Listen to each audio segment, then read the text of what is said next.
Si l'on fait un arrêt cardiaque, on a beaucoup plus de chances d'être sauvé si l'on se trouve en Norvège plutôt qu'en France. Rien à voir avec l'histoire. Les Vikings n'étaient pas forcément plus résistants que les Gaulois. La raison est plutôt d'ordre culturel. Bien avant nous, les populations nordiques ont compris l'importance de former l'ensemble des citoyens aux gestes de premier secours. Apprendre ces techniques à un maximum de gens est indispensable, car les chiffres font froid dans le dos. 50 000 personnes, 50 000 d'entre nous meurent d'un arrêt cardiaque subit, soit 10% de l'ensemble des décès. Regardez voir, 140 décès par jour, 6 décès par heure, 1 décès toutes les 10 minutes, 10 fois plus que les accidents de circulation, l'accident de la route. 1000 décès au moins par an au cours d'activités sportives. Dans 70% des cas, ces accidents cardiaques surviennent devant témoins. Et malheureusement, moins d'une personne sur 5 commence un geste. Pour rattraper le retard accumulé sur les populations scandinaves, les pompiers du SDIS 68 ont fait suivre une formation à 11 000 petits Orinois l'an dernier. Sur invitation de la communauté de communes du Jura alsacien, des volontaires âgés de 10 à 110 ans ont pu assister à une séance pratique qui s'est déroulée à la salle des fêtes de Köslak. 1, 2, 3, 4, 5, 6, 7, 8, 9, 10. 1, 2, 3, 4, 5, 6, 7, 8, 9, 10. 1, 2, 3, 4, 5, 6, 7, 8, 9. Des mannequins et des défibrillateurs cardiaques ont été mis à la disposition de tous les participants. Mais face à une personne inconsciente, il faut passer plusieurs étapes avant de lancer une décharge électrique. Tim s'en souvient plutôt bien. C'est quoi les 3 gestes qu'il faut faire alors, la première chose? Appeler les secours, faire la massage cœur, qui les amène directement, très souvent, sans que nous, en tant que médecins, en tant que scénaristes, on mettre le truc, justement pour gagner un maximum de temps. Cette question est une bonne question. défimateur. La grande majorité des arrêts cardiaques se font en présence de témoins.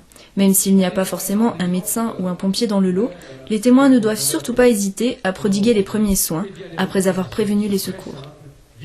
On avait tendance à croire il y a quelques années justement qu'il fallait surtout rien faire, pas toucher la victime dans ce genre de cas de figure. Je crois que ça a un peu changé. Je crois qu'il y a eu une évolution de la position des médecins déjà, des secouristes. C'est vrai que les gestes de secours étaient l'apanage des spécialistes et aujourd'hui la doctrine a évolué et on souhaite bien sûr que tout citoyen soit capable de procéder à des premiers gestes de secours. Il ne s'agit pas de remplacer le secouriste professionnel, que ce soit le sapeur-pompier ou le médecin, mais d'utiliser ce temps incompressible qui est le temps d'arrivée des secours pour faire les premiers gestes. Autrement dit, le témoin doit devenir le maillon fort de la chaîne des secours.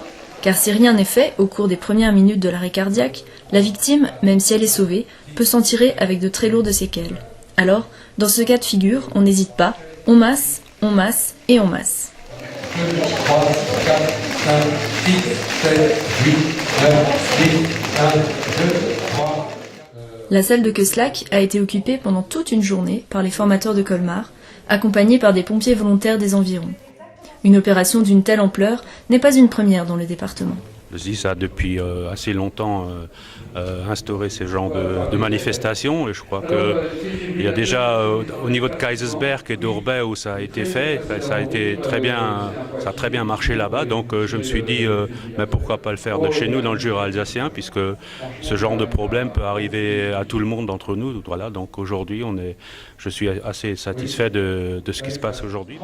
La communauté de communes du Jura alsacien n'a pas hésité à mettre la main à la poche pour financer cette grande opération, en sortant une enveloppe de 14 000 € consacrée notamment à l'achat des mannequins.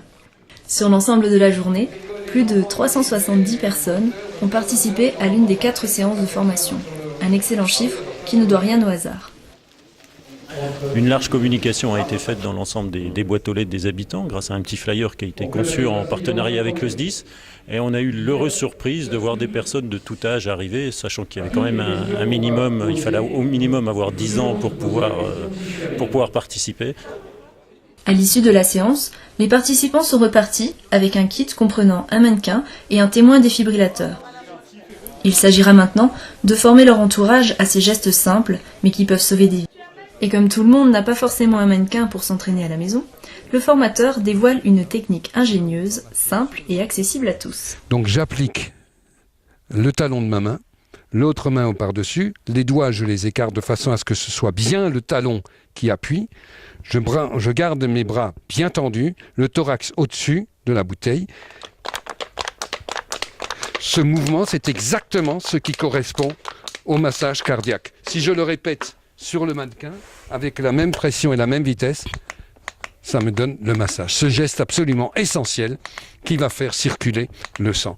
Ainsi, les gens peuvent appréhender ce geste très facilement. Tout le monde a une bouteille d'1,5 litre, il n'y a aucun problème.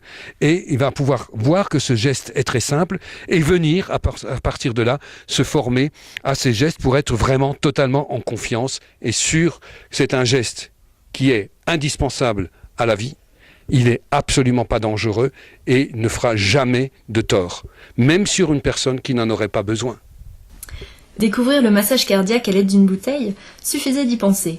En tous les cas, il s'agit d'une bonne première approche avant de s'inscrire à l'une des formations que continuent d'organiser régulièrement les pompiers du Haut-Rhin.